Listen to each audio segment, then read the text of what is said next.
भगवान का काम क्या है? हित करना अपने भक्तों का। नारद जी भी भगवान के भक्त हैं।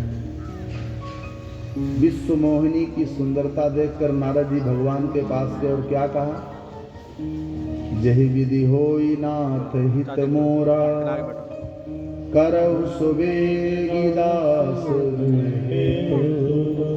एक एक शब्द को सुने। नारद जी ने भगवान से क्या कहा कि जहि विधि होई नाथ हित मोरा, जिस प्रकार से हमारा हित हो वो काम करो। भगवान ने क्या कहा? हुई है नारद परम हित। तुम्हारा हित नहीं करेंगे, हम परम हित करेंगे। और नारद जी का परम हित किया। हुई है नारद परम हित, तुम्हारा हम परम हित कर देंगे। ऐसे गोपियों के हित के लिए भगवान अंतर ध्यान हो गए। जब थोड़ी देर बाद अहंकार से बाहर गोपियां निकली, होश आया। अरे राम राम, भगवान कहाँ, भगवान कहाँ, ठाकुर जी कहाँ? चारों ओर देखो, भगवान का पता ही नहीं। भगवान अंतर ध्यान छिप गए। गोपियां रोने लगी। रात्रि का समय, यमुना का किनारा, और उस वन में अकेली ब्रज की गोपियां रुदन करती कि ठाकुर जी छोड़कर चले गए।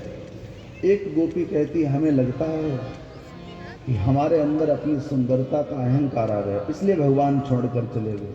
दूसरी कहती, नहीं नहीं, हम लोगों ने चोर कहा था, इसलिए भगवान छोड़कर चले गए। तीसरी कहती, एक बार हमने यशोदा मैया से शिकायत की थी, हमें लगता है कन्हैया इसलिए छोड़ के चले गए। गोपांगनाएं कहती हैं कि चलो कहीं गए होंगे, खोज लें उनको, ढूंढ लें चल करके। तो गोपियां समूह बना करके ठाकुर जी को खोजने चल पड़ी। जहां जहां जाती हैं ठाकुर जी का कहीं पता नहीं। भगवान राधा रानी को लेकर के विहार करने लगे निधिवन में। राधा रानी को लगा कि ठाकुर जी गोपियों को छोड़कर आए हैं तो हम भी सुंदर हैं। तो गोपियों को हुआ अभिमान, राधा रानी को हुआ मान कि देखो हम कितनी अच्छी हैं कि भगवान मुझे लेकर के आए। राधा जी ने मान में ऐसे बोला, देखो कन्हैया अब हमसे पैदल नहीं चला जाता है, हमें अपने कंधे पर बिठा। कन्हैया ने कहा बिल्कुल बैठिए। कंधे पर बिठाकर किशोरी जी को ठाकुर जी चलने लगे। तो बालू में जहां जहां कन्हैया के पैर पड़ते हैं तो कन्हैया के पैर बालू में दब जाते हैं। सर पर भार हो और आप बालू में चलें तो बालू में पैर दबेंगे ना। इधर गोपियां खोज करते करते आई, देखा कि एक चरण तो ठाकुर जी के हैं, लेकिन चरण बालू में दबे। हमें लगता है कि ठाकुर जी के कंधे पर कोई बैठ करके गया। भगवान को लगा कि राधा जी के मान का हम हनन कैसे करें। तो कन्हैया ने कहा, श्री जी। बोले, हाँ प्रभु। बोले, हमारे कंधे दुखने लगे हैं। एक वृक्ष के नीचे पहुंचे। बोले, तुम थोड़ा डाल पकड़ लो, हम थोड़ा आराम कर लें। राधा जी ने डाल पकड़ी और ठाकुर जी फिर अंतर ध्यान। अब किशोरी जी डाल में ही टंगी हुई हैं। बड़ी देर बाद यमुना के पुलिन पर किशोरी जी गिर पड़ी।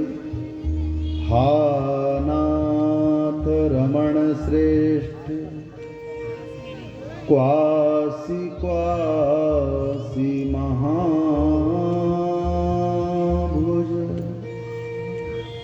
दास्यास्ते कृपणया में,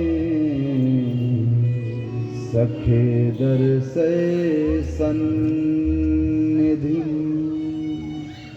हा नाथ, हे रमण श्रेष्ठ, हे महाभुज, आप मुझे अकेले छोड़ करके गए। वहां तो अनेक गोपियां थी, यहाँ तो मैं अकेली हूँ। मेरे साथ आओ, मेरे साथ आओ। किशोरी जी छटपटा रही थी। उसी समय ब्रज की गोपियां भी पास में आई। अब गोपी राधा सब समूह बनाकर ठाकुर जी को खोजते खोजते अर्धरात्रि हो गई। ठाकुर जी का पता नहीं। यमुना के किनारे आकर बैठ गई। अपनी चुनरी बिछाई और यमुना महारानी के सामने गोपियों ने 19 श्लोक गाए, जिन 19 श्लोकों का नाम है गोपी गीत। भगवान को याद दिलाया। पहले श्लोक में गोपी कहती है, जयति ते अधिकम जन्मना ब्रजः। हे श्याम सुंदर, तुम जहां कहीं छिपे हो, हमें मालूम है कि कुछ भूल हो गई हमसे। तुमको चोर कहा, नटखट कहा, काली कहा, कपटी कहा। इन शब्दों को सुनकर के तुम कहीं छिप गए। हे गोपाल, लेकिन हम तुम्हारी हैं, अब देर मत करो, आओ। हमारी याद ना आए, लेकिन बूढ़ी माँ यशोदा की याद करके आ जाओ, नंद की याद करके आ जाओ, वृंदावन की याद दिला दो। भगवान नहीं आए तो गोपी फिर दूसरे श्लोक में भगवान को उलाहना देती है। आग्रह फिर उलाहना। आग्रह, आओ आओ, नहीं आए तो उलाहना सुनो। गोपी कहती है, 20 जला पेया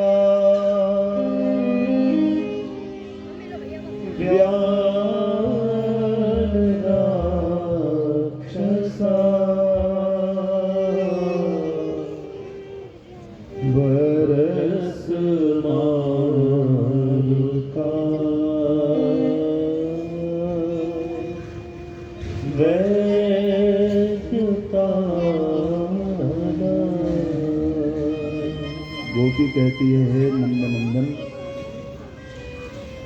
आपने अगर मुझे इस रात्रि में ऐसे ही छटपटाना चाहा था, मुझे तड़पाना चाहता था, प्रेम का विरह देना था, मेरे प्राण ही लेने थे, तो हे श्याम सुंदर, जब इंद्र ने जलवृष्टि की तो इंद्र के जलवृष्टि करते समय मुझे मर जाने देते, क्यों मेरे प्राण बचाए? गिरिराज को छाता लगा करके हम ब्रजवासियों के प्राण क्यों बचाए? मर जाने देते। तृणावर्त आया था, पूतना आई थी, मर जाने देते, क्यों मेरे प्राण बचाए? गोपी कहती, आपने तो मेरे साथ वही व्यवहार किया जैसे एक किसान अपने बकरे के साथ व्यवहार करता है।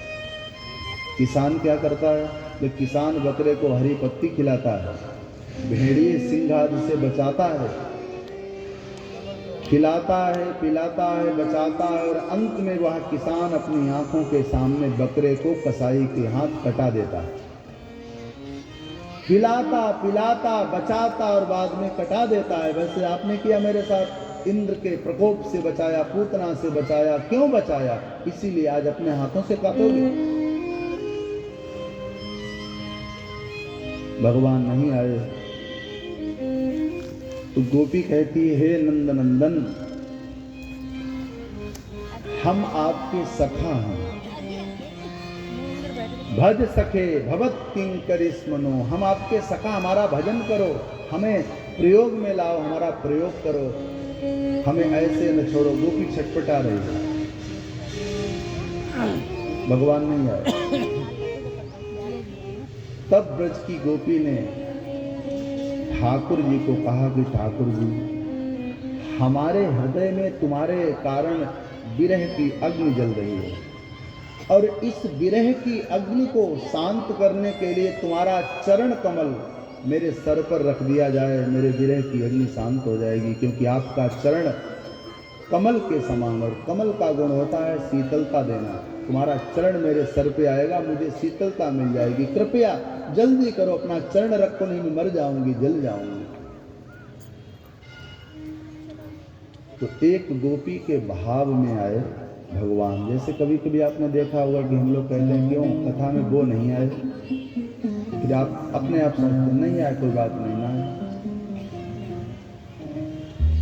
ऐसा हम लोग, प्रश्न भी हमारा होता है, उत्तर भी हमारा होता है। आज कथा में चलेंगे, आज क्या विराम वाले दिन चलेंगे, अपने आप सोच रहे। ऐसे गोपी प्रश्न करती है और उत्तर लेती है। उत्तर क्या आया? उत्तर यह आया कि भगवान कह रहे हैं कि गोपी, तुम्हारे शरीर से विरह की आग जल रही है, अपना चरण कमल अगर मैंने रख दिया तो हमारे चरण में फफोले पड़ जाएंगे। तुम्हारे शरीर में आ गए, हमारे चरण हैं कोमल कमल के समान। तो गोपी ठाका मार के हंसी और क्या कहती कि ठाकुर जी आप भी बड़े छलिया हो, आज हमारे सर पर चरण रखने से तुम्हारे चरणों में फफोले पड़ जाएंगे। बोले हाँ हाँ, तेरे विरह की याद जल रही है। तो गोपी फिर कहती है कि याद करो कन्हैया, जिस समय तुमने कालिया नाग के सर पर ताता थैया करके नृत्य किया था, तो क्या कालिया नाग से ज्यादा जहर हम में है? उस कालिया नाग के सर पर नाचते हुए तुम्हें डर नहीं लगा, आज मेरे सर पर पैर रखने पर तुम डर रहे हो।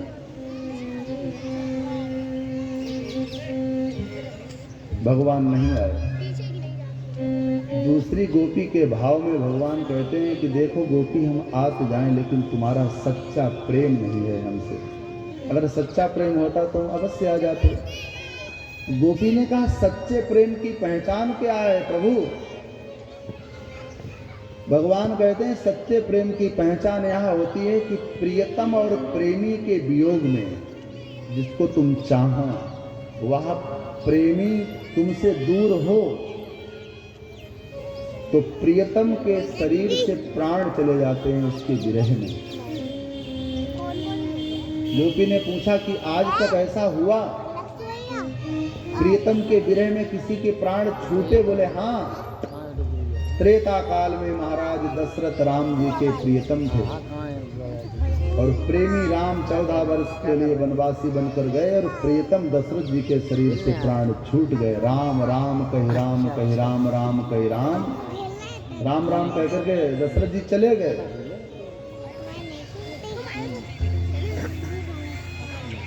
तो तुम तो अभी जीवित हो, सच्चा प्रेम होता तो तुम भी मर जाती। तब गोपी ने कथा का दोष बताया कि मैं मरना तो चाहती हूँ और अभी मर जाऊं और अभी तुमको पालूं, लेकिन तुम्हारी कथा का दोष है। कन्हैया ने कहा हमारी कथा का क्या दोष है? बोले जो एक बार कथा सुनता है वो फिर मरना नहीं चाहता। कथा सुनने वाला बैकुंठ नहीं जाना चाहता। जितने मेरे भाई बहन बैठे हैं, कथा का रस जिनको मिल गया वो बैकुंठ को भी कह देते मुझे बैकुंठ नहीं जाना है। और जब जब जन्म हो तो कथा सुनने और कथा कहने का मुझे सौभाग्य मिले। कोई बैकुंठ जाना नहीं चाहता। कथा की तुलना के समान बैकुंठ तुच्छ है। बैकुंठ क्या है?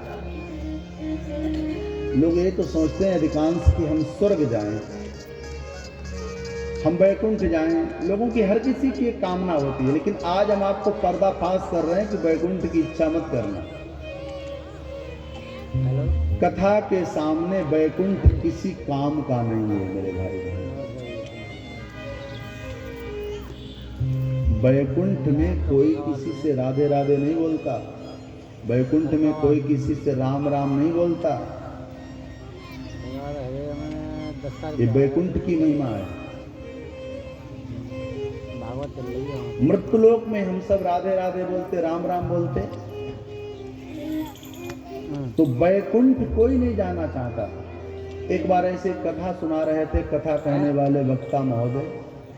कुछ माताएं इधर बैठ सकती हैं, पुरुषों के पीछे गद्दे लगे इधर बैठ। तो कथा कहने वाले वक्ता महोदय कथा सुना रहे थे बड़े आदर से। और होता क्या मालूम, हम क्यों टोक देते हैं कि कुछ श्रोता बड़े अंदर से वो इसमें हमसे जुड़ करके कथा सुन रहे हो। एक दो लोग आकर के वो फिर पूरा तारतम्य तोड़ देते हैं। जब आते बाद में तो जहाँ जगह मिले वहाँ बैठ जाए।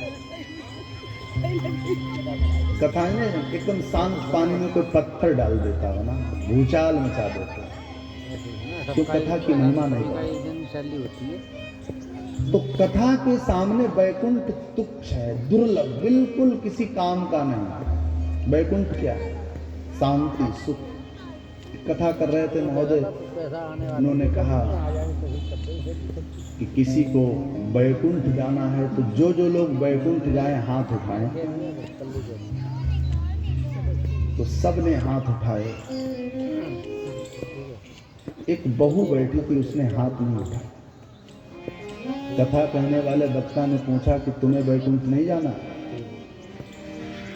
उसने कहा महाराज जी, हमारी जो सासू माँ बैठी इन्होंने दोनों हाथ उठाए, ये जब चली जाएंगी तो हमारा घर ही वैकुंठ बन जाएगा।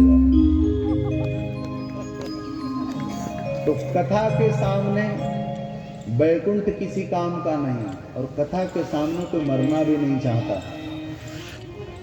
इसलिए ब्रज की गोपी कहती है कि हे कृष्ण, हम बार बार मरना चाहती, लेकिन तुम्हारी कथा मरने नहीं देती। कथा कैसी है? तब कथा मृतम तत् जीवनम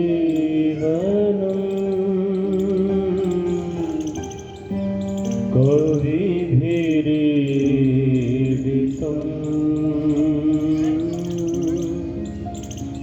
कल्मषापहम्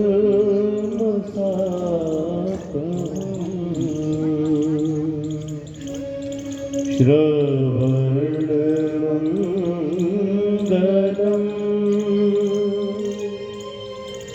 श्रीमदाततं भुवि गृह्णन्ति ते भूरिदा जना। गोपी कहती है कि तुम्हारी कथा कैसी है? बोले एक बार जिसने तुम्हारी कथा अपने कान से सुन ली तो सब कथा अमृतम तप्त जीवनम। किसी का जीवन अतृप्त हो और कथा श्रवण करने से अतृप्त जीवन भी तृप्त हो जाता है। कथा का पहला लक्षण है। जिसके जीवन में निरंतर अशांति हो, अशांति वाला मैं भरोसे के साथ दावा ठोक कर कह सकता हूं कि वो कथा को सुन ले, अंदर से सुन ले, एकाग्र होकर के, उसके जीवन से अतृप्ति निकल जाएगी, जीवन तृप्त हो जाएगा। गोपी कह रही है, हमारी बात घर की बात नहीं है, हमारे द्वारा कही नहीं। तप कथा अमृतम तप्त जीवनम। हे श्याम सुंदर, आपकी कथा श्रवण करके हमारा जीवन इतना आनंदित हो गया, तृप्त हो गया कि अब कहीं और जाने की इच्छा ही नहीं होती। बड़े बड़े कवियों ने, बड़े बड़े महात्माओं ने, बड़े बड़े कथा करने वालों ने आपकी बड़ी प्रशंसा की। कवि विरीडितम कल्मषापहम्। ये कथा और क्या करती है? बोले कथा हमारे जीवन के कलमश दूर करती है। कलमश, कलमश माने काली स्याही। जब पहले दीपक जलता था तो देखा होगा कि दीपक से काली स्याही निकलती थी, धुआं। तो ऐसे ही चित्त में राग, द्वेष, अविद्या, अभिनिवेश, काम, क्रोध, लोभ, मोह की जो हमारे हृदय में कालिक जमी है, वो कथा के सावन से सब कालिक दूर हो जाती है। फिर परिणाम, रिस्पॉन्सिबिलिटी क्या आती है? श्रवण मंगलम। तुम्हारे कथा सुनते ही तुम्हारा मंगल होने लगेगा। फिर गोपी ने कथा कराने वाले की प्रशंसा की। भुवि गृह्णन्ति ते भूरिदा जनः। कथा कराने वाला, बोले उसकी प्रशंसा क्यों की? बोले उसकी प्रशंसा इसलिए की गई, एक कथा ऐसा साधन है जिससे हजारों लोग लाभ ले रहे। पांडाल में मेरी माताएं, बहन, भाई, यहाँ 500-700 लोग सोशल मीडिया के द्वारा 2000, 1500, 3000, 4000 लोग रोज सुन रहे हैं। तो उनके कान में क्या जा रहा है? गाली तो नहीं जा रही, शब्द नहीं जा रहे। भद्रं कर्णे विशृणुयाम देवा। भगवान वेद कहते हैं कि कान से क्या सुनो? बोले भद्रं कर्णे। भद्र माने अच्छा सुनो।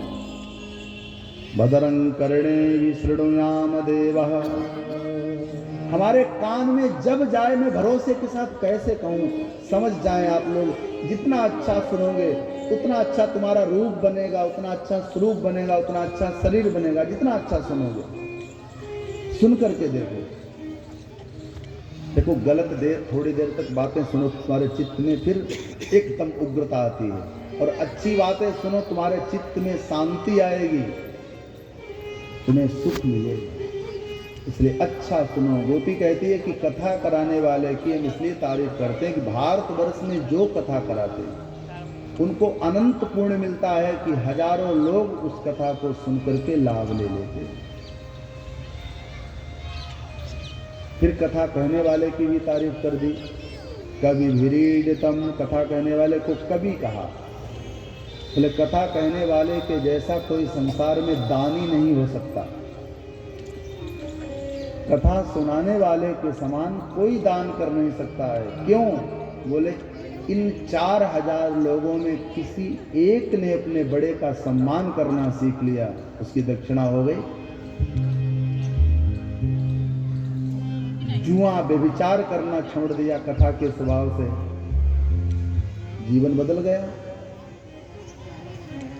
कितने संतों ने, हमारे गुरुदेव भगवान पूज्य प्रेमानंद जी महाराज, हमारे गुरुदेव भगवान पूज्य स्वामी उपेंद्रानंद सरस्वती जी महाराज, नैमिष पीठाधीश्वर जगदाचार्य भगवान, जिनके श्रीमुख से बैठकर कितने हमारे जैसे बिगड़े सुधर गए। सत्संगति का प्रभाव, क्योंकि अच्छा बोलने वाले की कोई दक्षिणा नहीं दे सकता। तुम क्या दे सकते? आपका बिगड़ा घर सुधार देगा। इस कथा ने भाइयों के बंटवारे को रोका।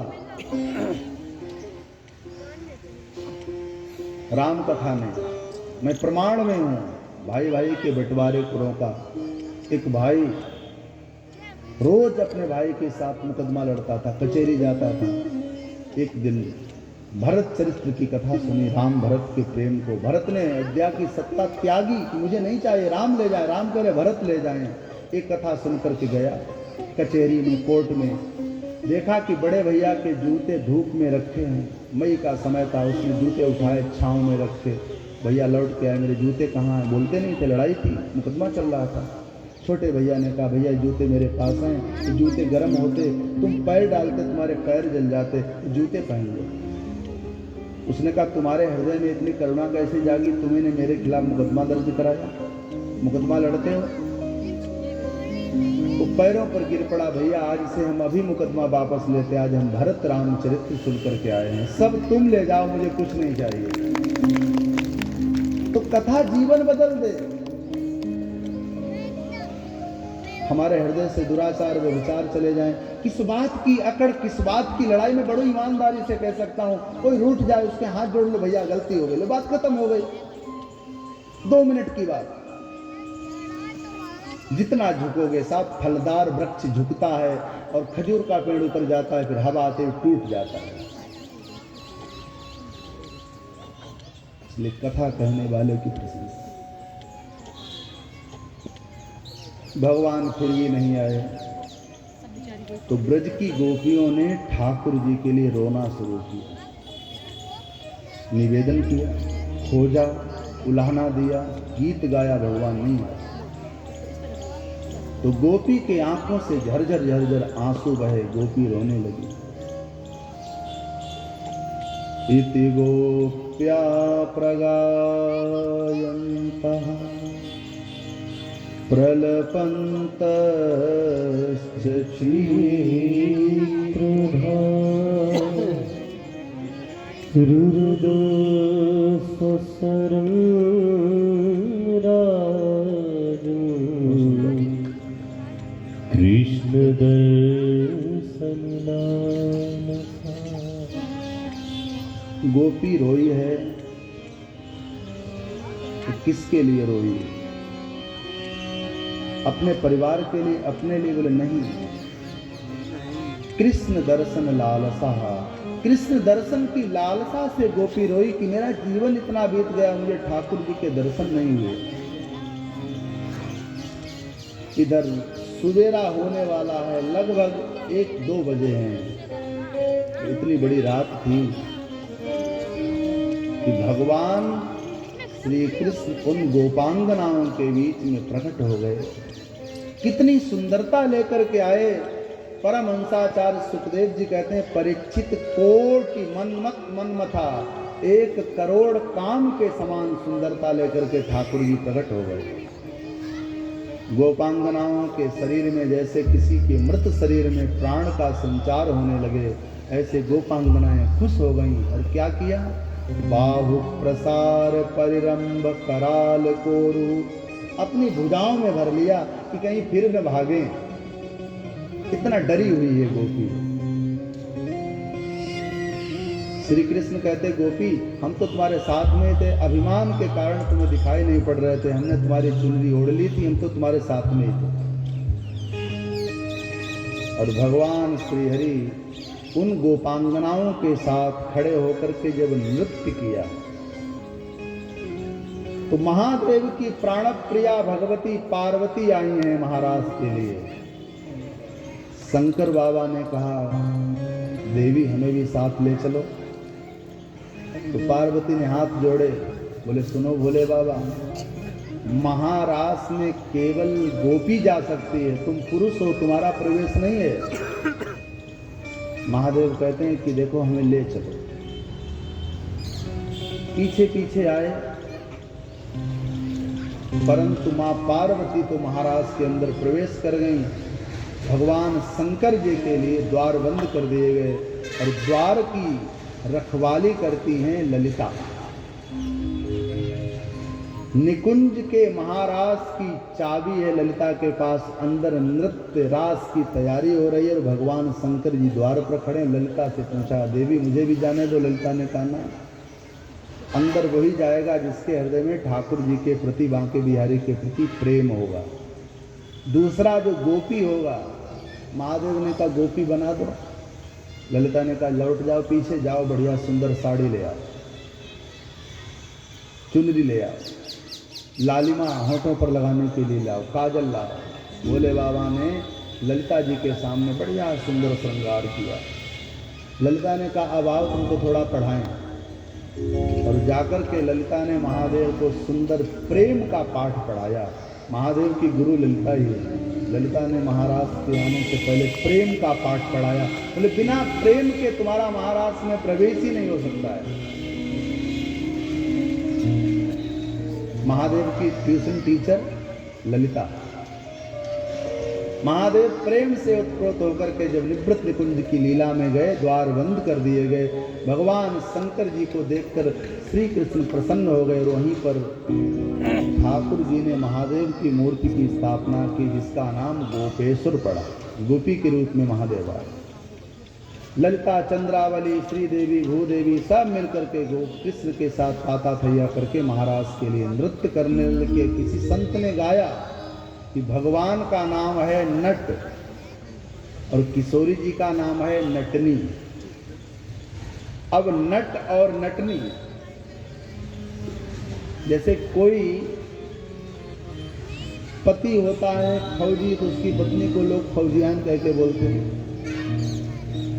अच्छा, बरसाने में आपने देखा होगा लोग क्या कहते हैं, ठाकुर जी के सामने जाएंगे और कहेंगे वृषभान के जमाई की जय हो, ऐसा बोलते ना। तो श्री कृष्ण का नाम है नट और राधा जी का नाम नटनी। और राधा कृष्ण ताता थैया करके उस निवृत्त निकुंज में महाराज कर रहे, जहाँ काम बंधन में और महादेव भी हैं। तो आप भी मेरे साथ भाव से खुल करके ताली बजाते हुए भाव बन नाचे नटने को आली नंद को किशोर। बन नाचे नटने को आली नंद को किशोर। बन नाचे नटने को आली नंद को किशोर। बन नाचे नटने को आली नंद को किशोर। बन नाचे नटने को आली नंद को किशोर। राधे जगत नचायो तेरी भोंके मरोड़। राधे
सुन मुरली की घोर मेरे मन नाचे मोर सुन मुरली की घोर मेरे मन नाचे मोर मन नाचे नटनी गोवाली नंद की किशोर मन नाचे नटनी गोवाली नंद को किशोर मेरे देख भाई मेरी मुदरी की चोर जाएगी भाग न जाए मेरी मुदरी की चोर बन नाचे नटनी गोवाली नंद के किशोर बन नाचे नटनी गोवाली नंद के किशोर जय हो प्रेम से कह राधेश्वर भगवान की जय हो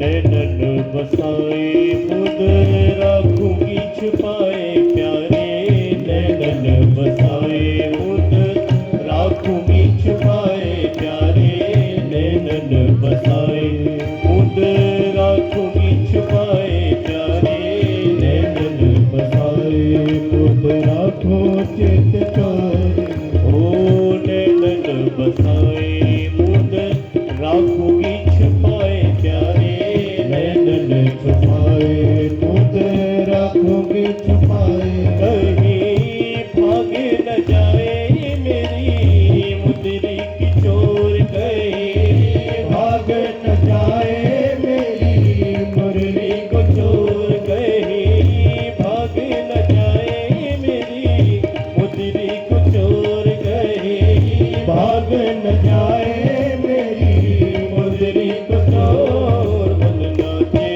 नटनी गोवाली नंद को किशोर बन नाचे नटनी गोवाली नंद को किशोर बन नाचे नटनी गोवाली नंद को किशोर बन नाचे नटनी गोवाली नंद को किशोर राधे जगत नचायो तेरी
जाएगी पतंग तेरे हाथों में है डोर। कहाँ जाएगी पतंग तेरे हाथों में है डोर। कहाँ जाएगी पतंग तेरे हाथों में है डोर।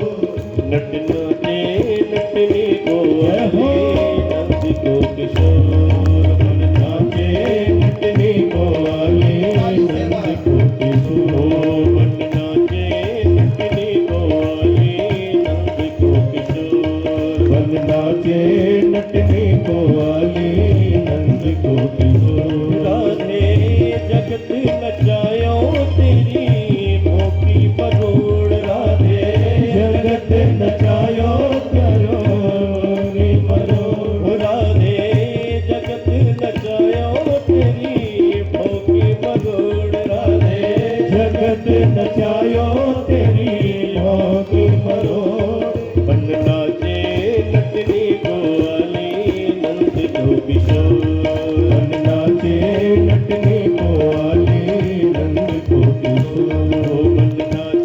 नटने को आले नंद को किशोर।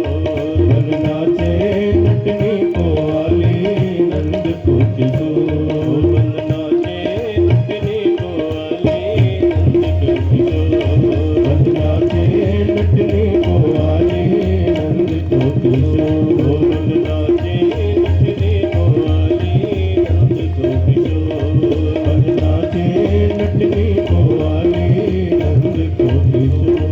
ओ नंद को किशोर प्यारे नंद को किशोर प्यारे नंद को किशोर। वन नाचे नटने को आली नंद को किशोर। राधे जगत नचायो तेरी भोगी मरो।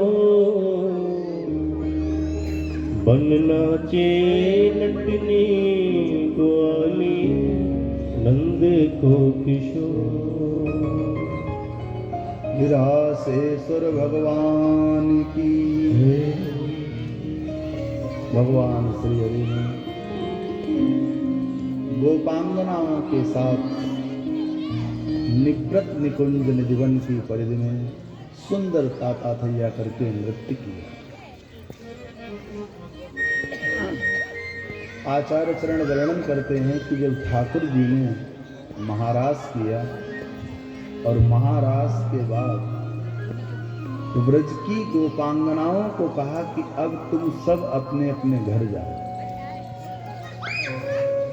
सवेरा हुआ तो गोपांगनाओं ने ठाकुर जी के साथ यमुना जी में स्नान किया और स्नान के बाद भगवान अपने घर आए, गोपियां अपने घर आए। श्री कृष्ण के प्रति इतनी आसक्ति थी गोपियों की कि गोपियां घर आई हैं लेकिन निरंतर श्री कृष्ण का ही चिंतन करती हैं कि मेरे ठाकुर जी गए, मेरे ठाकुर जी गए। मिलन के बाद उस मिलन महोत्सव का हमें चिंतन करना चाहिए। कथा कल विराम हो जाए तो कथा के बाद फिर कथा की बातें याद करें। कहां कहां से लोग आए, कथा के द्वारा मिलन हुआ। कथा की स्मृति करो, ठाकुर जी की याद करो। बस गोपी भी बार बार घर में है लेकिन महाराज की याद करती है कि मेरे ठाकुर जी ने कितनी करुणा की, गोविंद की कितनी दया रही कि मेरे श्याम सुंदर ने एक रात्रि मेरे साथ नृत्य किया, रास की। बार बार गोपी याद कर। जिस गोपी का श्रृंगार, जिस गोपी का माखन केवल ठाकुर जी के लिए, गोपी की प्रत्येक क्रिया भगवान के लिए। गो माने इंद्रिय, 5 ज्ञानेंद्रिय, 5 कर्मेंद्रिय, 1 मन। तो गो माने इंद्रिय, पी माने पिबती, जो अपनी एक एक इंद्रिय से भगवान के रस रूप गंध का पान करे वही तो गोपी है। गोपी पीती है तो श्री कृष्ण के कथामृत को, देखती है तो कृष्ण के रूप। अच्छा, भगवान से सुंदर और क्या देखने योग्य है दुनिया। तो गोपांगनाएं घर में रास की याद कर करके विचलित है।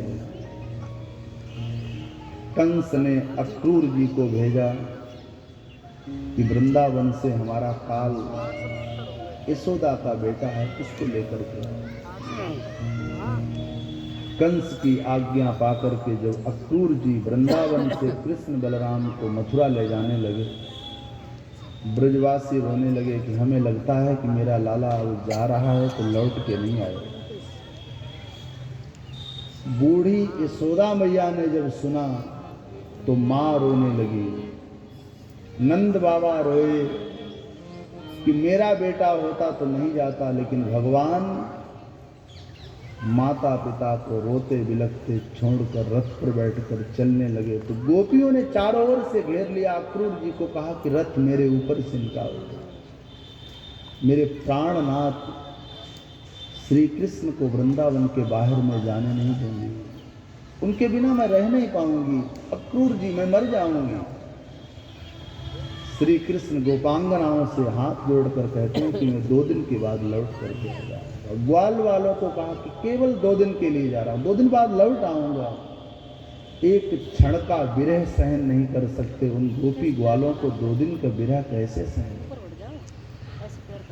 राधा जी आई, किशोरी जी रो रही हैं। किशोरी जी को कहा कन्हैया ने कि राधे, तुझे मैं वचन देकर जा रहा हूं, हम आए हैं इस धरती का भार हरण करने।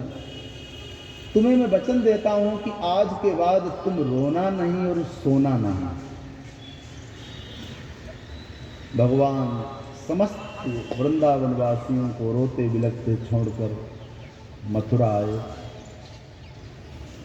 श्री सुखदेव जी कहते हैं कि मथुरा की गली से जब निकले ठाकुर जी, एक धोबी का उद्धार किया है, जो धोबी कंस के कपड़े प्रेस करके बढ़िया पोटली बना करके जा रहा था। कन्हैया ने कहा मामा राम राम। वो चिढ़ गया कि तुम कौन हो? बोले मैं कृष्ण हूँ। कंस मेरे मामा हैं। धोबी ने कहा बताओ क्या आदेश? बोले अपने कपड़े दे दो, हमारे पास कपड़े अच्छे नहीं हैं। उस धोबी ने ठाकुर जी को गाली दी, इद्रसाने वासांस नित्यम गिरिवने चरा। तुम गिरिचर हो, बनचर हो, गमार हो, गाय चराने वाले राजाओं के कपड़ों पर तुम्हारी नीयत कैसे खराब? भगवान को क्रोध आया कि इसने हमको बनचर कहा और ऐसा तमाचा दिया कि रजकस्य कराग्रेण सिरह कायाद पातयत। ऐसा तमाचा दिया कि रजकस्य कराग्रेण, कर का अग्रभाग ऐसे मारा कि गर्दन कट के धरती पर गिर पड़ी। उसके साथी भी सब कपड़े अपड़े छोड़ के भागे। भगवान ने कपड़े पहने आगे बढ़े। दर्जी ने देखा कि ठाकुर जी के कपड़े बड़े ढीले ढाले हैं, दुबले पतले 12 वर्ष के ठाकुर जी, राजा महाराजाओं के कपड़े। अब ट्रिपल एक्सल वाले को पहना दिया जाए तो क्या हालत होगी? ऐसा लगे कपड़े हैंगर पर टंगे हुए हैं। उसने कहा भैया आओ, तुम्हारे कपड़े हम फिटिंग से अच्छे बना दे। बोले बना दो, तेरी अच्छा। कपड़े उतारे, ठाकुर जी के कपड़े बढ़िया फिटिंग से बना करके पहना दिए। कन्हैया ने कहा कुछ दक्षिणा ले लो। दर्जी ने कहा महाराज आपने अभी धोबी को दक्षिणा दी है, हमारी दुकान खाली कर दो, बस यही दक्षिणा है। भगवान ने कहा जाओ, दक्षिणा नहीं लोगे तो आशीर्वाद है कि तुम खूब फूलो फलो। ऐसा आशीर्वाद दिया कि 300 रुपए का कपड़ा, 500 सिलाई, प्रेम से को राधे राधे। लग गया आशीर्वाद दर्जी भैया को। सुदामना नाम के माली के घर ठाकुर जी गए। मथुरा की कथा, ये वृंदावन की कथा नहीं, मथुरा की कथा प्रारंभ है। वृंदावन में तो सब रो रहे हैं कृष्ण के विरह में। उस माली ने सुंदर फूलों का हार बनाकर ठाकुर जी को पहनाया। ठाकुर जी ने उसको परा भक्ति का वरदान दिया कि तुम्हारे पूरे परिवार में सबकी मति धर्म में बनी रहे, इससे बड़ा कोई आशीर्वाद नहीं होता। हमारे परिवार के बच्चे बच्चियों की मति धर्म में बनी रहे, यह आशीर्वाद मिल जाए, काम हो गया। कभी आप वृंदावन, अयोध्या, काशी, नैमिषारण्य कथा सुने, गंगा नहाएं, कोई जप तप करें तो क्या मांगोगे बेटा? हम कह रहे हैं कि भगवान से मांगना चाहिए, तो क्या मांगोगे? हम सब भगवान से यह मांगा करो कि हे प्रभु, हमारे परिवार में हमारे बच्चों की हमारी बुद्धि ठीक रहे, हमें सद्बुद्धि देना, सद्मार्ग पर चलने की हमें प्रेरणा देना, सद्मार्ग पर चलने की शक्ति देना। ये कहो, आगे सब हो जाएगा। बुद्धि बिगड़ेगी तो अरबों रुपए में तुम आग लगा दोगे, बुद्धि सही रहेगी तो कंकड़ पत्थर को तुम हीरा बना दोगे। इसलिए कहा करो, भगवान हमारी बुद्धि बढ़िया बनी रहे, हमारी मति शुद्ध रहे, मति गंदी न हो, ये प्रार्थना किया। तो धर्म में तुम्हारी मति रहे, ऐसा आशीर्वाद दिया है भगवान ने। फिर आगे बढ़े तो 3 जगह से टेढ़ी एक युवती जा रही थी, हाथ में उसके चंदन है, सुंदर केसर पड़ा हुआ। भगवान ने कहा, अरे सुंदरी, हमें चंदन लगा दो। उसने पहली बार अपने कानों में सुंदरी नाम सुना। 3 जगह से टेढ़ी को सुंदरी कौन कहे? मुड़कर देखा कि तो भगवान है। हमें तो दुनिया ने कुरूप कहा, कुब्जा कहा, ये सुंदरी कह रहे हैं। ठाकुर जी के मस्तिष्क पर सुंदर चंदन केसर का तिलक लगाया, चंदन ठोका बढ़िया मोटा मोटा। ठाकुर जी ने कहा, इसको हम सुंदरी बना ही दें। उसके पैर पर पैर रखा, कुब्जा की ठुंडी में हाथ लगाकर जोर से झटका दिया कि कुब्जा का कुरुड़ ठीक हो गया, कुरूपा से सुरूपा बन गई। मथुरा में तो समाचार फैल गया कि जो आया है काला कलूटा वृंदावन वाला, बड़ा ही सुंदर पार्लर है, वो छूता है वो सुंदर बन जाता है। पार्लर का भी यही काम है, वो जिसको छूता है वो देखो कुब्जा थी, बोले हाँ क्या हुआ, बड़े सुंदरी बन गई है। मथुरा की नारियां भी सोच रही हैं कि ठाकुर जी हमें स्पर्श कर लें। भगवान स्पर्श करें, यथार्थ में वो सुंदर हो जाता है। सुंदर का मतलब रूप से नहीं, व्यवहार से, चरित्र से, आचरण से, सब जगह से, हर एंगल से ठीक हो जाता है। प्रभु आगे बढ़े, कंस का धनुष तोड़ा, कुबलिया पीड़ हाथी को मारा, मुष्टिक चांडूर को मारा, और ऊंचे मचान पर कंस बैठा था। उसको जब धनुष टूटने की बात मालूम हुई, भगवान मंद मंद मुस्कुराते हुए गए। याद किया कि इसने मेरी माँ देवकी के केस पकड़े थे। ठाकुर जी ने उछल करके कौतूहल बस कंस के केस पकड़े और कहा, मामा तुमने मेरी माँ के केस पकड़े। परमहंसाचार्य कहते हैं कि भगवान ने कंस के केसों से ही प्राण खींचने शुरू किए। कंस छटपटाया, मारना चाहा कि मैं भगवान को मार दें, मुक्का चला रहा, हाथ पैर चला रहा, लेकिन भगवान ने केसों से ही कंस के प्राण खींचे, धरती के ऊपर गिर पड़ा। अचेत अवस्था में था, एक क्षण में ठाकुर जी ने उसके प्राण हरण किए। जो कंस जैसे अत्याचारी का अंत हुआ, देवता इतने खुश हुए कि नंदन वन के पुष्पों की वर्षा करने लगे, जय जयकार करने लगे। बोलो कृष्ण कन्हैया लाल की जय। ठाकुर जी ने आज कंस का उद्धार किया।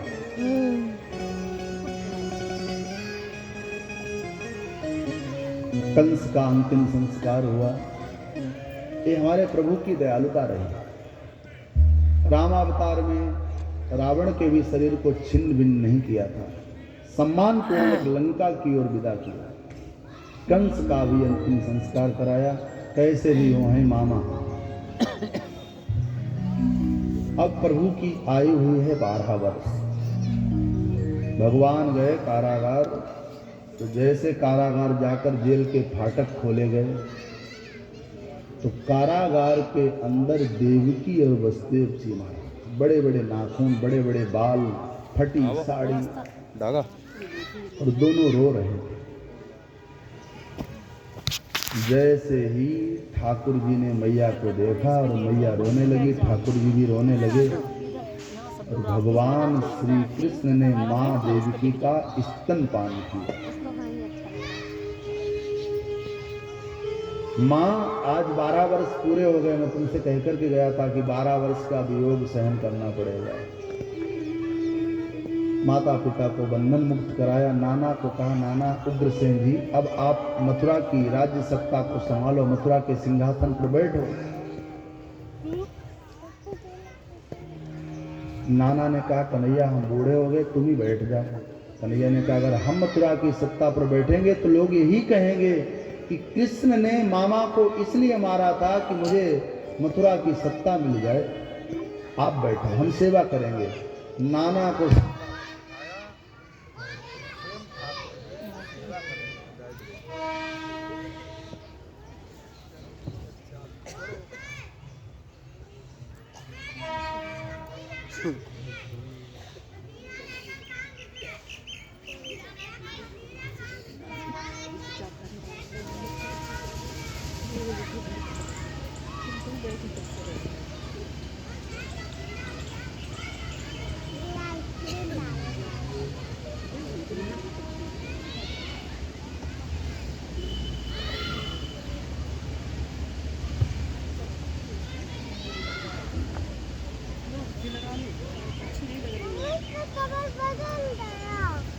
श्री वृंदावन बिहारी लाल की। भगवान श्री कृष्ण ने सुंदर नाना को सिंहासन दिया और ठाकुर जी हमारे मथुरा में निवास करते। 4-6 दिन बीते। ठाकुर जी मथुरा में हैं लेकिन कुछ खा नहीं रहे हैं, कुछ नहीं खाए। 1 वर्ष बीत गया। इधर वृंदावनवासी ठाकुर जी की राह देख रहे हैं कि 2 दिन की कह करके गए, बरसों बीत गए, आए नहीं, क्यों नहीं आए। तो एक टकी लगाए खड़े हैं, शायद आज आए, आज आए, आज आए, आज आए, आज आ जाएं, आज आ जाएं। ऐसी राह देखते हैं सुबह से शाम तक। हम लोग 4 माला करते, 4 दिन भक्ति करते, कहते भगवान मिले नहीं। भगवान को पाने के लिए लोग बरसों छटपटाए। सुबह उठ करके ग्वाल वाल यशोदा गोपी बैठ जाती हैं कि शायद ठाकुर जी आज जरूर आएंगे। लेकिन सूर्य अस्त हो जाते हैं, ठाकुर जी नहीं आते, तो गोपी ग्वाल सब सो जाते हैं कि मेरा प्रभु अब नहीं आएगा। इधर श्री कृष्ण की दशा है कि 4-6 महीने बीते, कुछ खा ही नहीं रहे,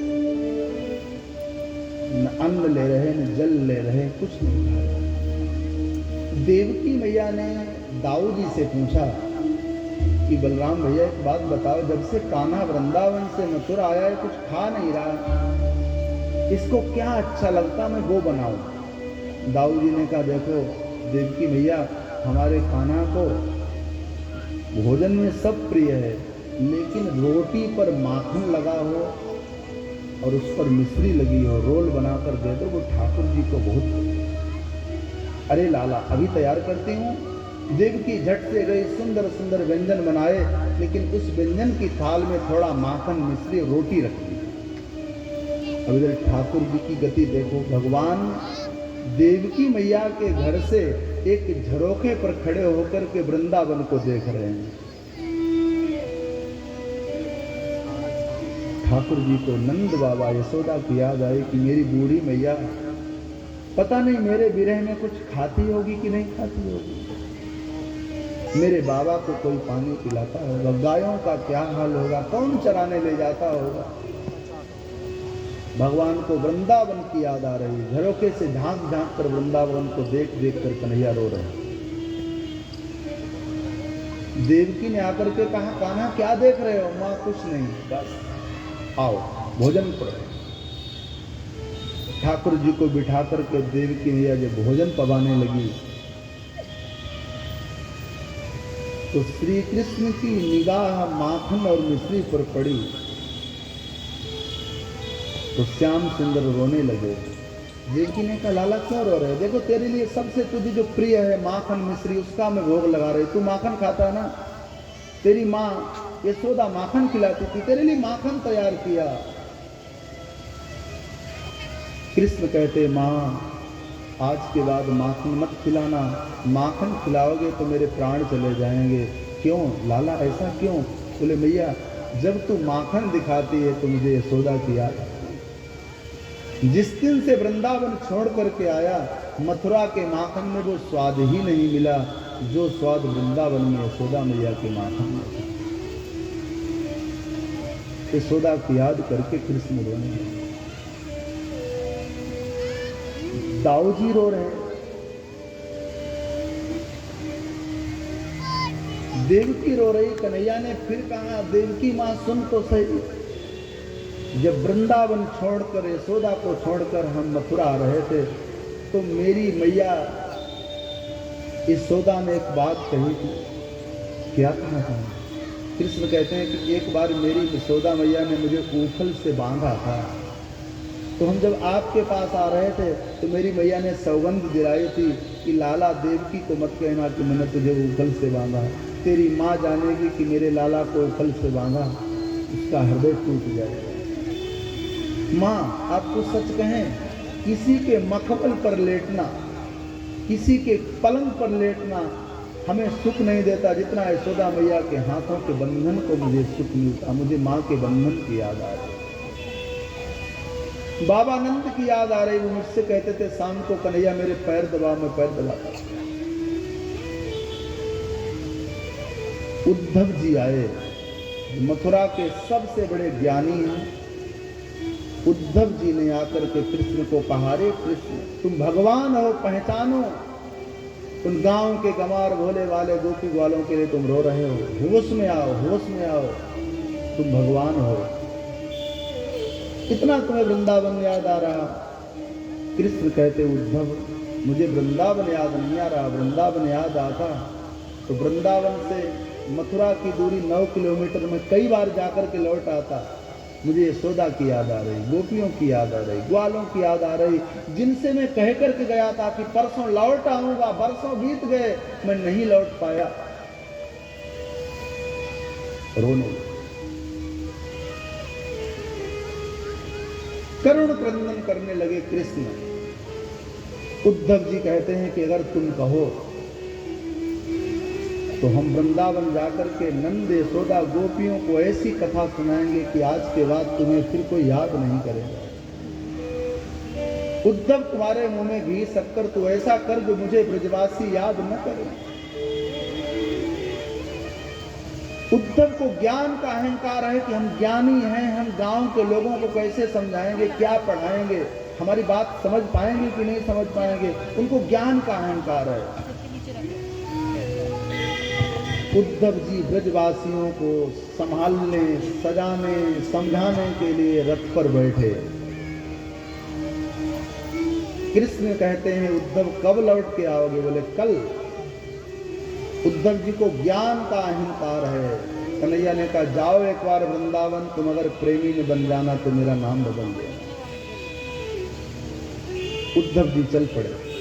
इधर श्याम सुंदर के सखा खड़े हो गए, रास्ते में देख रहे हैं कि मेरे कान्हा शायद आ जा रहे हों। उसी समय मधुमंगल ने देखा कि एक रथ आ रहा है। मधुमंगल कहता अरे श्रीदामा भैया देखो मेरा कान्हा आ रहा है, मेरा कान्हा आ रहा है। श्रीदामा कहता मुझे तो मिलना ही नहीं इससे, इतना झूठा है, इससे मिलना नहीं है, हम दुख गए, मैं नहीं मिलूंगा। मधुमंगल कहता हम भाग करके अपने कान्हा को पहले गले लगाएंगे। जब मधुमंगल भागने लगा तो श्रीदामा को लगा कहीं मैं पीछे न रह जाऊं, तो मधुमंगल से आगे श्रीदामा दौड़ा। मधुमंगल ने कहा क्यों, तुम तो कह रहे थे कि हम मिलेंगे नहीं। श्रीदामा कहता ये तो प्रेम की बात है, पहले मिल लें, बाद में कन्हैया से रूठेंगे, लड़ेंगे। ग्वाल बाल आए, चारों ओर से रथ को घेरा, रथ का पर्दा हटाया तो उद्धव जी निकले। ग्वाल वालों ने कहा अरे भैया हट जल्दी, मेरा कान्हा कहाँ, कान्हा कहाँ। रथ के अंदर देखा केवल रथ, उद्धव जी खड़े। एकदम मानो गर्म तवे पर पानी डाला गया, समस्त ग्वाल बाल एकदम निराश खड़े अचेत हो गए। उद्धव, कान्हा नहीं आया। उद्धव जी के ज्ञान का पारा कम होने लगा ब्रजवासियों के प्रेम को देखकर। उद्धव कहते हैं, मधुमंगल तुम्हारा कृष्ण नहीं आ सकता। उद्धव जी आगे आगे चलने लगे तो उद्धव जी के गले में कृष्ण का पीतांबर था। उस पीतांबर को देखकर ग्वाल बाल चल रहे हैं कि मेरे कान्हा का पीतांबर लाए, ला मुझे स्पर्श कराओ। सब ग्वाल बाल उद्धव जी के गले का पीतांबर पकड़ पकड़ कर अपने सर से लगा रहे कि मेरे कान्हा का पीतांबर, इसमें सुगंधी आ रही है कृष्ण के बक्षस्थल की। उद्धव जी तो बिल्कुल निर्भर होने लगे। मधुमंगल से कहा, लाला हमें नंद भवन का राह बता दो, नंद भवन की रास्ता दिखा दो, मुझे नंद भवन जाना है, यशोदा के पास जाना है। मधुमंगल कहता है, जो पानी बह रहा है इस पानी के सहारे चलते चलते चले जाओ, तुम पहुंच जाओगे नंद भवन। तो जब उद्धव जी उस बहते हुए पानी के किनारे चलते चलते चलते चलते पहुंचे तो देखा है कि वो पानी कहाँ से आ रहा है। कृष्ण के विरह में यशोदा मैया इतनी रोई कि यमुना की दूसरी धार प्रकट। श्री कृष्ण के विरह में यशोदा को देखकर उद्धव जी का हृदय फट गया, चरणों में गिर पड़े, माँ माँ। यशोदा कहती, कौन? कान्हा। आंख खोलकर देखा, अरे सुगंधी तो मेरे कान्हा वाली थी, लेकिन कौन? उद्धव। यशोदा कहती, उद्धव मैं ठग गई। 12 वर्ष तक मैंने लालन पालन किया कि मेरा बेटा बड़ा होगा, मेरी सेवा करेगा, और जब मेरी उम्र सेवा के लिए हुई तो मेरा बेटा मुझसे दूर चला गया। हर माता पिता की चाह होती है कि बुढ़ापे पर बेटा सेवा करे। अब हम बूढ़ी हुई, बेटा जवान हुआ तो बुढ़ापे पर कोई पानी देने वाला नहीं। और गलती कृष्ण की नहीं, उद्धव गलती मेरी थी। उसको न बांधा होता, उससे गाय न चरवाई होती, शायद उद्धव को न जाता। उद्धव जी का सारा ज्ञान टूट गया, प्रेमी बन गए। नंद यशोदा के रोना देखकर उद्धव जी भागे कि मैं रोना देख नहीं सकता हूं, भागे यमुना जी के किनारे गए। देखा कि गोपियां समूह बना करके रो रही हैं, बीच में राधा रानी बैठी हैं।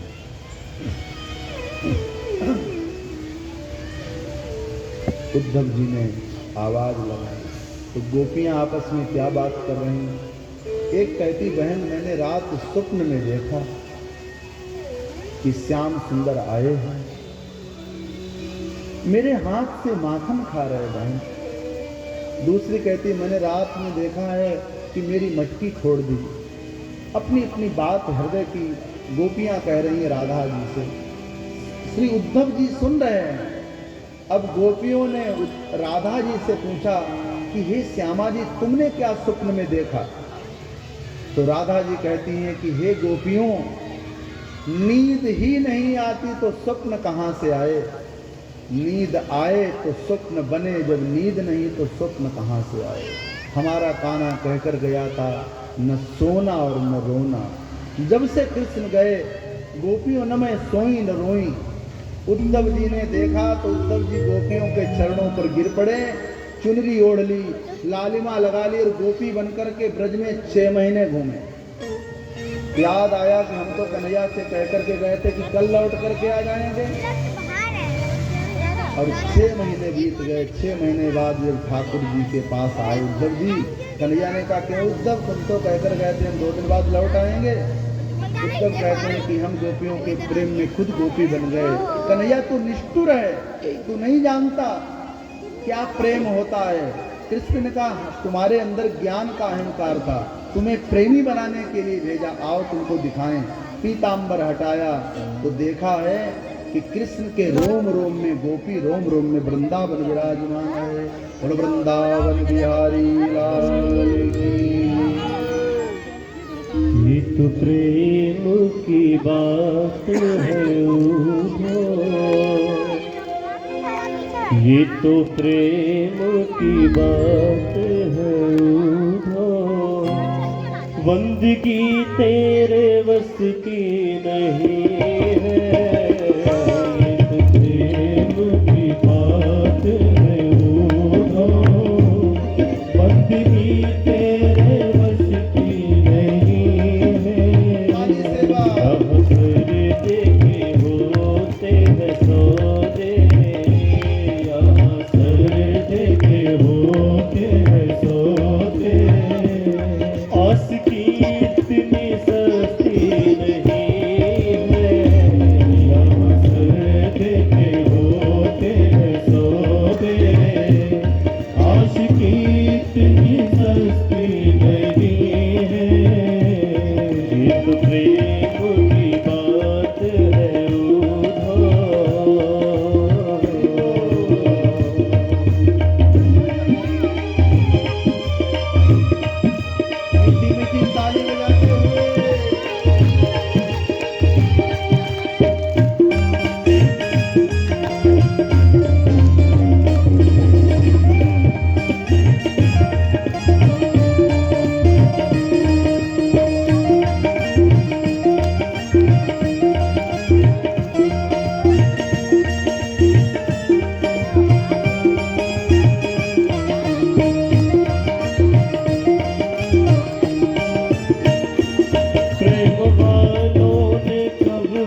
नजरों में है श्याम प्यारे, वो तो रहते हैं जग से निराले। जिनकी नजरों में है श्याम प्यारे, वो तो रहते हैं जग से निराले। जिनकी नजरों में है श्याम प्यारे, वो तो रहते हैं जग से निराले। जिसकी नजरों में मोहन समाए, जिसकी नजरों में मोहन समाए, वो नजर फिर तरसती नहीं। जिसकी नजरों में मोहन समाए, वो नजर फिर तरसती नहीं। ये तो प्रेम की बात है बंदगी तेरे वश की नहीं है। ये तो प्रेम की बात है बंदगी तेरे वश की नहीं है। यहाँ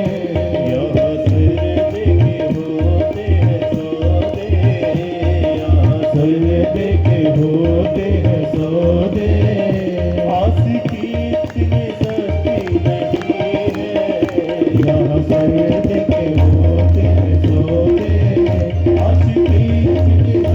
इतनी सस्ती नहीं है। ये तो प्रेम की बात है बंदगी तेरे बस की नहीं है। ये तो प्रेम की बात है बंदगी तेरे बस की नहीं है। यहाँ सर देखे होते हैं सौदे, यहाँ सर देखे होते हैं सौदे। आशिकी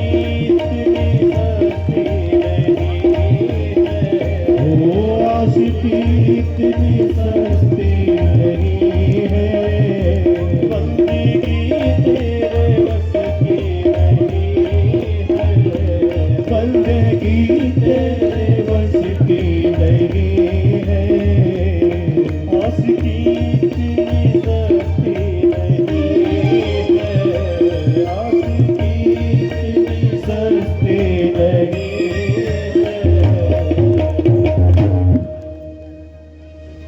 ये तो प्रेम की बात है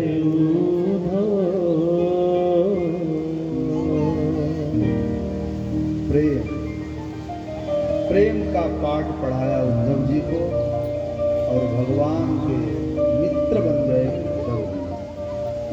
कृष्णस्य दयिता सखा, ज्ञानी से प्रेमी बन गए और प्रेमी बनने के बाद ठाकुर जी के मित्र बन गए।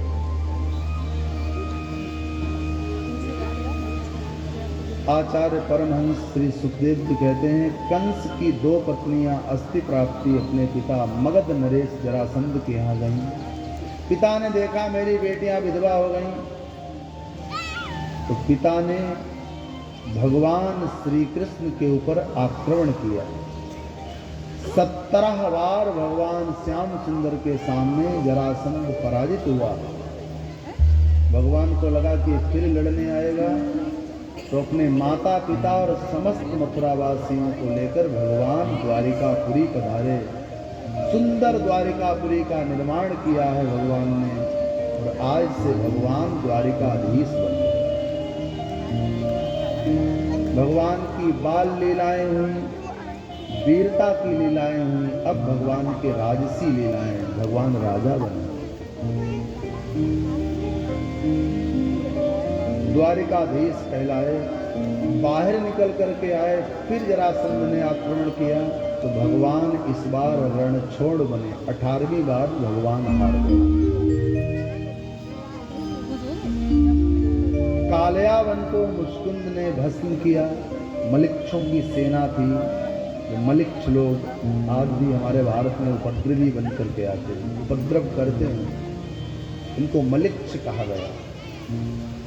हिंदुओं से नफरत करते हैं, उन मलिक्षों का भी भगवान ने उद्धार किया। रैवत नाम के एक राजा हुए, जिन रैवत की बिटिया है जिसका नाम है रेवती। आचार्य चरण कहते हैं कि रेवती जब विवाह के योग्य हुई तो रेवती का विवाह बलराम जी के साथ, ऐसी कथा गाती। तो दाऊ जी का विवाह हुआ, क्योंकि बड़े हैं दाऊ जी, छोटे हैं श्याम सुंदर। अब हमारे श्याम सुंदर के विवाह का अवसर आया। देखो, जितने भी श्रोता बैठे हैं, हम सब परम सौभाग्यशाली हैं कि भगवती रुक्मिणी और श्री कृष्ण के विवाह की कथा को सुनेंगे और उनके स्वरूप का दर्शन करेंगे। शांति से आप लोग बिल्कुल बैठ जाएं, कथा की मर्यादा है, खड़े न हो, कथा सुने। फिर जब हम कहें तो जिन जिन लोगों को आना हो, वो भागवत जी की, राधा रानी की, रुक्मिणी जी की सेवा पूजा, जिनको ऐसा कोई न सोचे कि हम आने नहीं देते, आने का एक नियम है, तो कथा के बाद या कथा से पहले। तो किन किन कारणों से विवाह हुआ? पहली बात यह कि रुक्मिणी लक्ष्मी का स्वरूप है। लक्ष्मी और रुक्मिणी में कोई भी अंतर नहीं, दोनों एक हैं। राजा परीक्षित ने एक प्रश्न किया, भगवान भीष्मक सुतां रुक्मिणीं रुचिरानना राक्षसेन विधानेन उपएम इति श्रुतम्। राजा परीक्षित ने आग्रह किया कि हे गुरुदेव, हमने सुना है भगवान द्वारिकाधीश का विवाह राक्षस विधि से हुआ।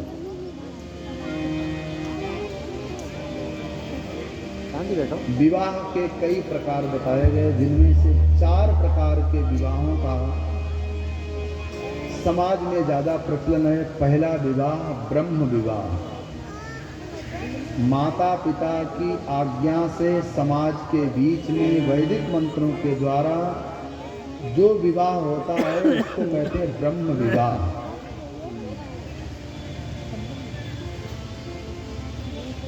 कचहरी, मंदिर में जाकर के लोग जबरदस्ती सिंदूर भर देते हैं, उस विवाह का नाम गंधर्व विवाह। तीसरा, बोले दूल्हा कोई बनकर के आए, दुल्हन कोई ले जाए, वो राक्षस विवाह। हमारे कन्हैया का ऐसा ही विवाह हुआ, दूल्हा बनकर के आए शिशुपाल, दुल्हन ले गए गोपाल। प्रेम से कहो राधे राधे। चौथा विवाह कैसा है? बोले प्रांगपुर नगर के राक्षस राजा हुए हैं भौमासुर, तो किसी की सुंदरी बिटिया देखता है, उसके पिता को मार डालता है और बिटिया ले लेता है, जबरदस्ती विवाह करना। उसका नाम है पहला ब्रह्म, गंधर्व, राक्षस। वो विवाह है पिशाच विवाह, भूतों की तरह। भूत बिना निमंत्रण दिए कहीं भी कूदता भागता है। राजा परीक्षित ने जब ऐसा कहा कि राक्षसेन विधानेन, राक्षस विधि से ठाकुर जी का कैसे विवाह हुआ, तब श्री सुखदेव जी ने कथा सुनाई है। भगवती रुक्मिणी लक्ष्मी का स्वरूप है। राजा सीत भीष्म को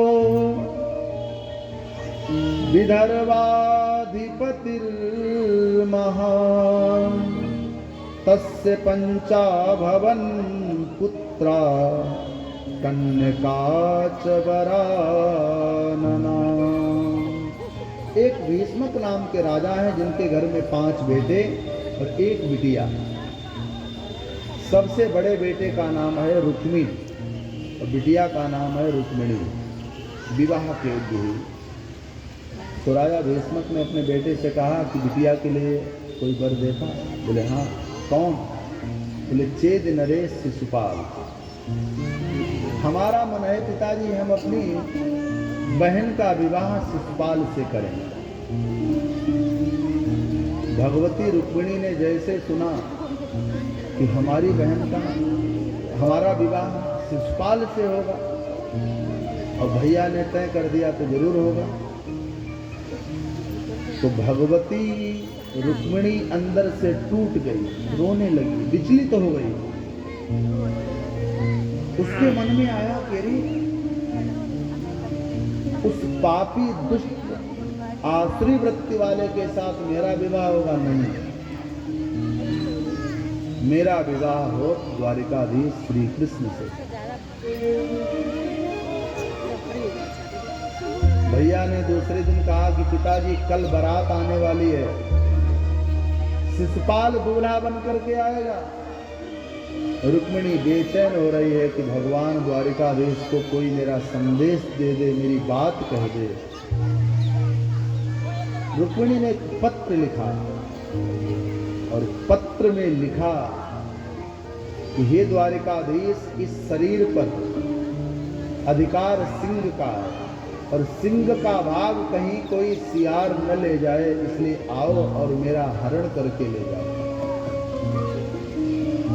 शिशुपाल ले जाए, शिशुपाल का अधिकार नहीं, मेरे शरीर पर अधिकार तो तुम्हारा है गोपाल। ब्राह्मण से कहा कि जाओ, देर न करो, एक पत्र लेकर के द्वारिकाधीश के पास। ब्राह्मण पत्र लाए, द्वारिकापुरी कन्हैया ने कहा कि इस पत्र में जो लिखा हो कुछ पढ़ करके सुनाओ। सेवकों ने कहा महाराज ये पत्र पर्सनल है, इसको आप स्वयं पढ़ो, किसी का पत्र नहीं पढ़ना चाहिए।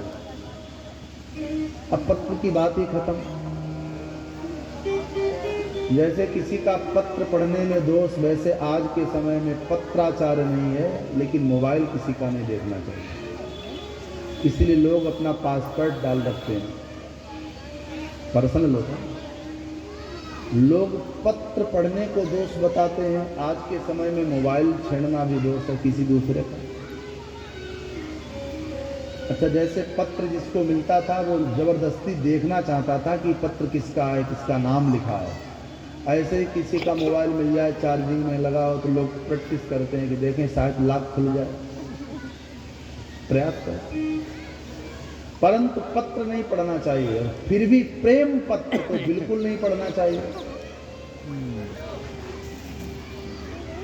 पहले पत्र लोग डालते थे, फिर पत्र भेजते थे, पत्र में फूल रख देते थे। कभी तो वो फिल्मी दुनिया वालों ने गीत गाया, मुझे याद नहीं आ रहा, फूल तुम्हें भेजा है खत में, फूल नहीं मेरा दिल है। कितनी गजब की उसकी सोच को प्रणाम, जो मतलब कहता फूल नहीं है मेरा दिल है। तो अब इस स्थिति में विचार करें कि कितना गोपनीय रूप से कहा गया होगा कि किसी का पत्र नहीं पढ़ना चाहिए, और पत्र लिखने वालों की भी विलक्षण महिमा। श्री कृष्ण कहते हैं कि हाँ, दुनिया का पत्र नहीं पढ़ना चाहिए, लेकिन रुक्मिणी का पत्र सन्यासी, ब्रह्मचारी, गृहस्थ, बेटे बेटी सबको पढ़ना चाहिए। क्या लिखा है पत्र में? श्रुत्वा गुणान भुवन सुंदर श्रवणतां ते, निर्विश्य कर्ण विवरे हरतो रूपं त्रसां त्रसमिता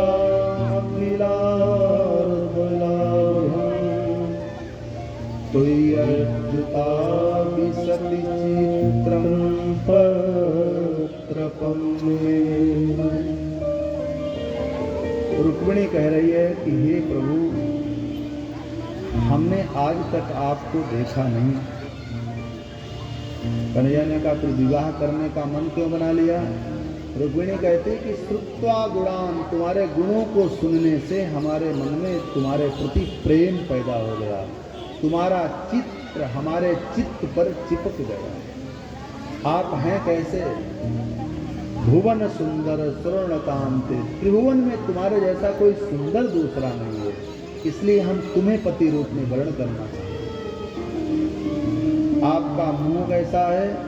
तो मुख की बात बताते हुए भगवती रुक्मिणी कहती है का तुम मुकुंद महती कुलशील रूपा, आपका मुख मोगरे के पुष्प के समान है, और केवल हमारे मन में तुम बसे हो ऐसा नहीं, 16,107 और राजकुमारियों के मन के राजा तुम ही कहलाओगे आगे।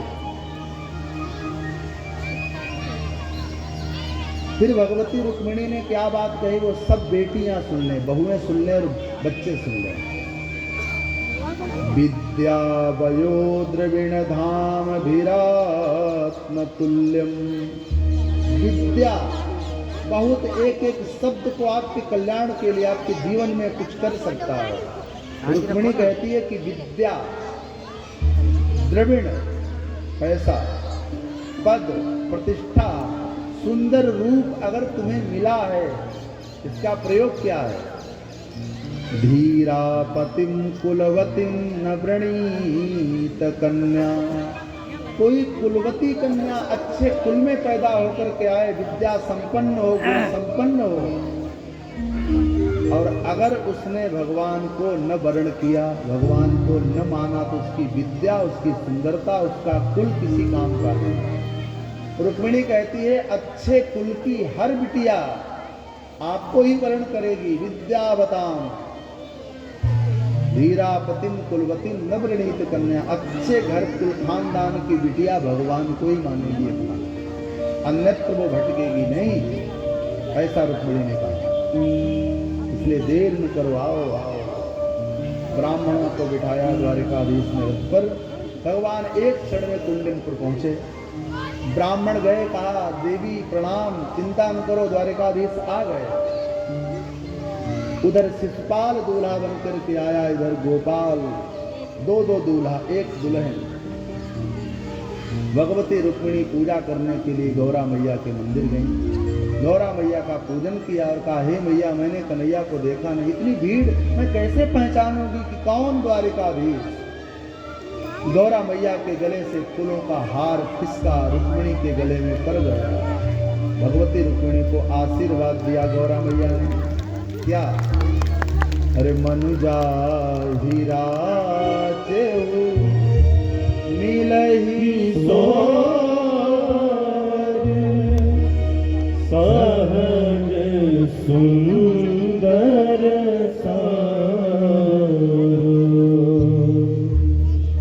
सहज सुंदर सामरो तुम्हें पति मिलेगा, हमारा आशीर्वाद।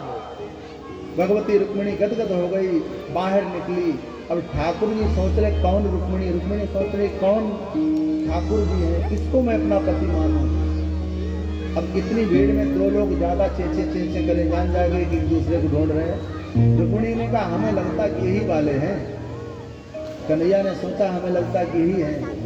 इतनी भीड़ में भगवान ने अपनी माया की, तो जो शिशुपाल के सेवक रुक्मिणी की रक्षा में आए थे कि मंदिर में कोई दूसरा ना आए, भगवान ने जाकर रुक्मिणी का हाथ पकड़ा। अब सेवक क्या कह रहे, अरे वाह, देखो तो सही रुक्मिणी की चाल, रुक्मिणी के बाल, रुक्मिणी के गाल, रुक्मिणी के हाथ। भगवान की प्रशंसा कर रहे। ऐसे कहते कहते कहते कहते ठाकुर जी ने रथ पर बिठाया रुक्मिणी को और द्वारिकापुरी चल पड़े।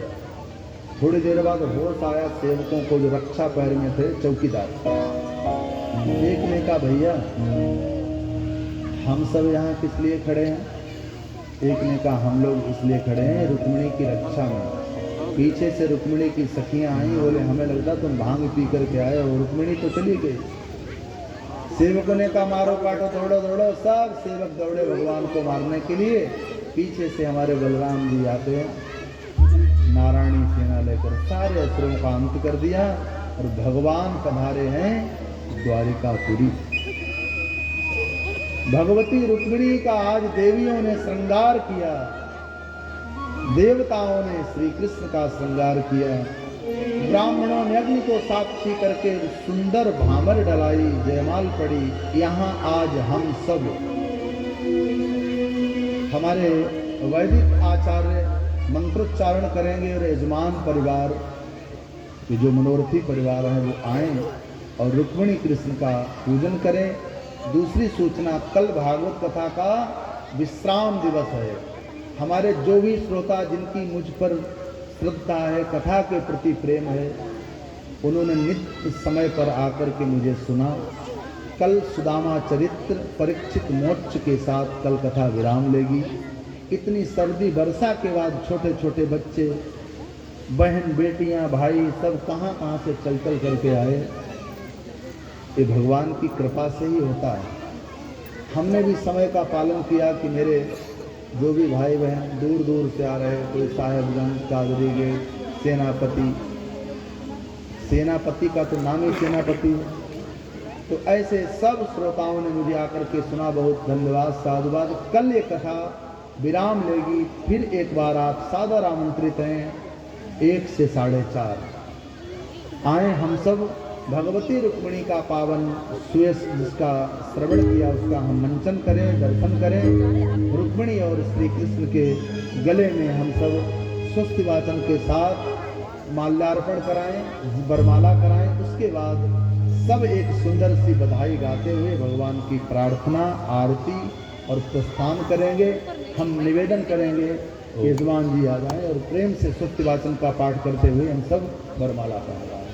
स्वस्ति न इंद्रो वृद्धस्राः स्वस्ति नः पूषा विश्ववेदाः स्वस्ति नस्तार्क्ष्यो अरिष्टनेमिः स्वस्ति नो बृहस्पतिर्दधातु प्रकाशवा मरुतः प्रश्नेमातरः शुभं यावन्नो विदते दुर्वयः अग्निजोहा सूर्यचक्षुषो विश्वेनो देव अवशागमन्यः भद्रं कर्णेभिः शृणुयाम देवा भद्रं पश्येमाक्षभिर्नगतराः स्थिरैरङ्गैस्तुष्टवागुं सत्त्वनो निर्वशेमहि देवहितं यदायुः।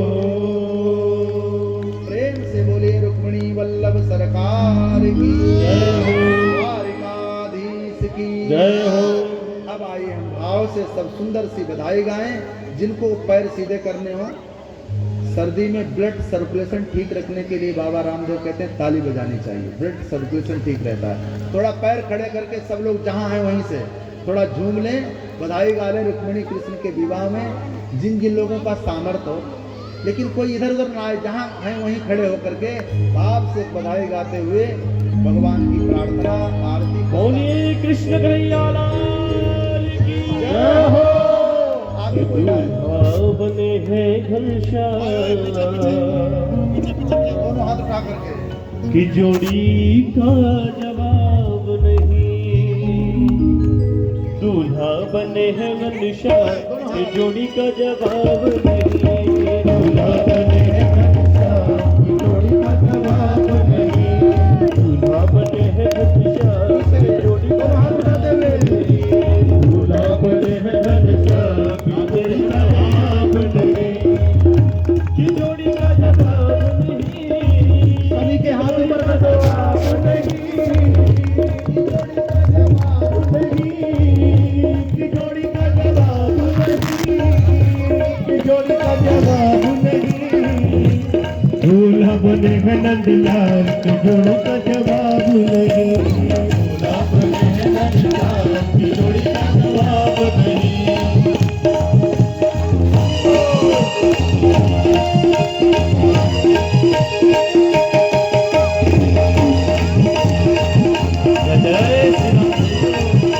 सभी लोग झूमते हुए दोनों हाथ उठाते हुए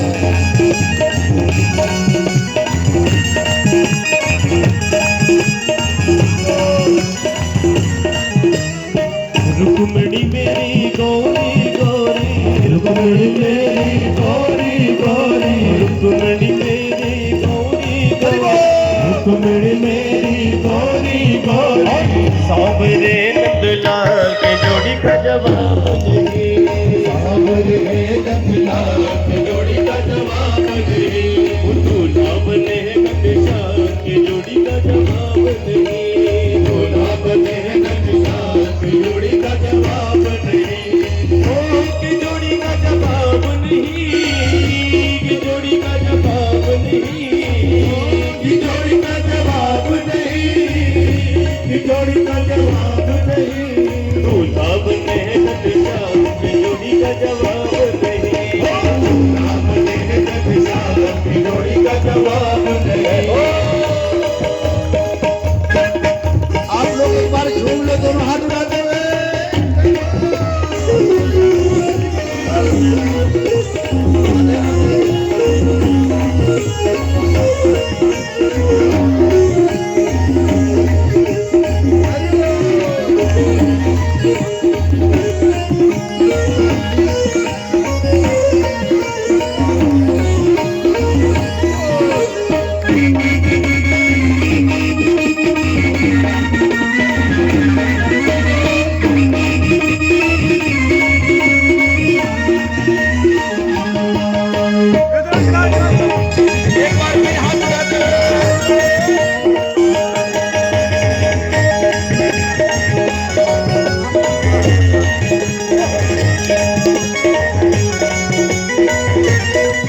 जोड़ी का जवाब नहीं, हो जोड़ी का जवाब नहीं, हो जोड़ी का जवाब नहीं, जोड़ी का जवाब नहीं, हो जोड़ी का जवाब नहीं। दूल्हा बने घनश्याम की जोड़ी का जवाब नहीं, दूल्हा बने घनश्याम की जोड़ी का जवाब नहीं।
सरकार के कटिले कटार के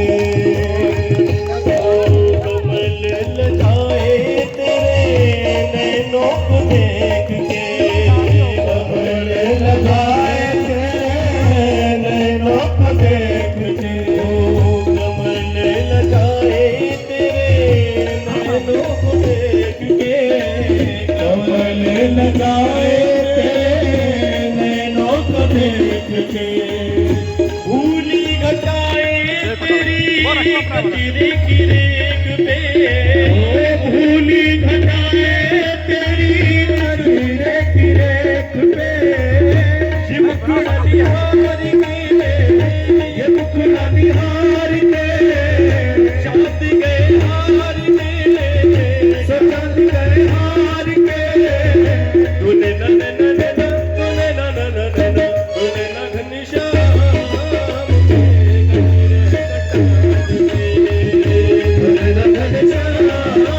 के कटिले कटार के।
जमाने